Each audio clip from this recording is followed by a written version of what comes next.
come and speak for us. So Brad is the director of the John Glenn Astronomy Park. That's actually currently in construction in Hocking Hills. When I asked Brad what he would do on any given day, that's his preference, he said he would rather have his butt freezing off in the woods somewhere under the stars. So Brad, I think tonight you might actually get that wish. It's gonna be pretty cold. So, ladies and gentlemen, Brad, a la 2020.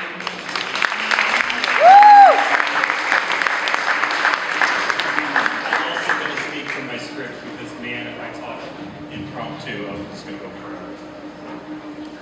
I will make this slide.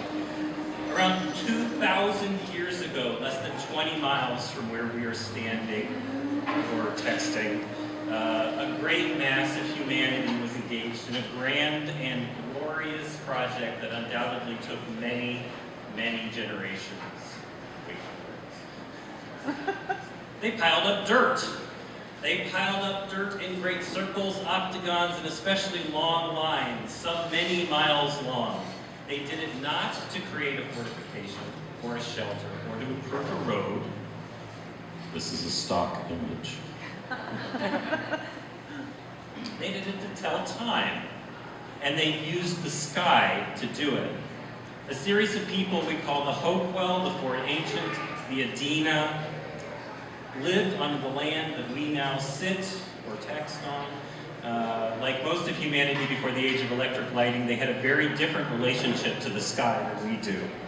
Further afield, the great circular kiva in New Mexico's Chaco Canyon features a window that lets a shaft of light that falls upon a specific nook just after sunrise on the longest day of the year, the summer solstice. Okay. At night, human beings the world over associated the seasons with patterns of stars, which paraded into view as winter turned to spring, spring turned to summer, summer turned to winter, and then back again. They were very aware of this pattern. One of the great ironies of our time is our lack of direct communication with the world around us. We live in a time that is flooded with a dizzying array of information, but we're curiously directly disconnected from the greater whole, which is everything that is. And this is a place we call the universe. For us, telling time is a matter of deciding what clothes to wear, what precautions to take when driving, whether or not the asparagus at Lucky's is going to be all this. We think in terms of calendars. They comprehended it by, amongst other things, the stars, the moon, and the changing position of the rising and setting sun. For them, it was a matter of life and death. It was how they knew when to plant, when to harvest, when game would be plentiful, when the rains would come. All these things were vital. Their religious and cultural festivals, and eventually their architecture, which were big piles of dirt, incorporated the movements of the heavens. In those days, we lived in a tiny universe. For most of human history, we carefully watched the rising and setting of the sun and moon. The starry sky was a fixed bowl not too far over our heads, on which the stars bloomed like wildflowers, and the planets wandered through that garden. Then, 400 years ago, the telescope was invented and everything changed. It's revealed to us a universe that is richer, more dynamic, and grander than we had imagined or could even have imagined. The universe has grown to incomprehensibility. It's vast.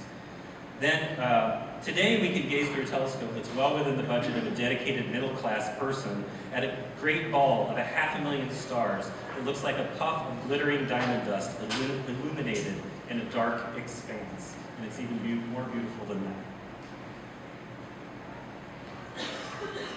And while we do this, hundreds of years of patient study whisper in our ear that this shimmering ball of light, which we see only as a single frame in a great cosmic movie, is not tiny, but vast beyond ordinary human comprehension.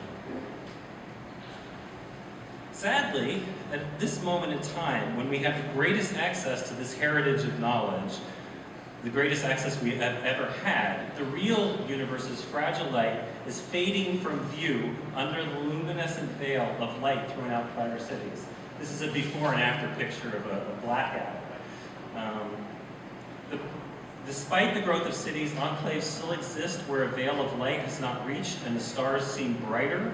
In one of those patches of dark, we are building a refuge designed to share the night sky with those who have lost it. It's named for an Ohioan who spent his life promoting knowledge. It's called the John Glenn Astronomy Park. He gave his name to it just before he died. The park features a giant circular enclosure that, like Stonehenge and Chaco Canyon, or the earthworks of the people that lived in Ohio so many centuries ago, it was designed to catch the light of the rising and setting sun on the first day of every season. The scale of the park incorporates the knowledge that human beings have wrung and teased from the universe in recent centuries. At the center, there's an 8-inch ball representing the scale of the Earth. It sits upon a 5-foot bench representing Jupiter in an 80-foot wide plaza that represents the size of the sun. You really get a sense of the scale of things. There's a telescope the size, I like to call it a rhinoceros, that will rest under a roll-off roof during the daytime and awaken at night to an open sky. Through the eyepiece, thousands, I hope, will experience views of things that our deep ancestors did not even know existed. We live in a world whose backbone is science.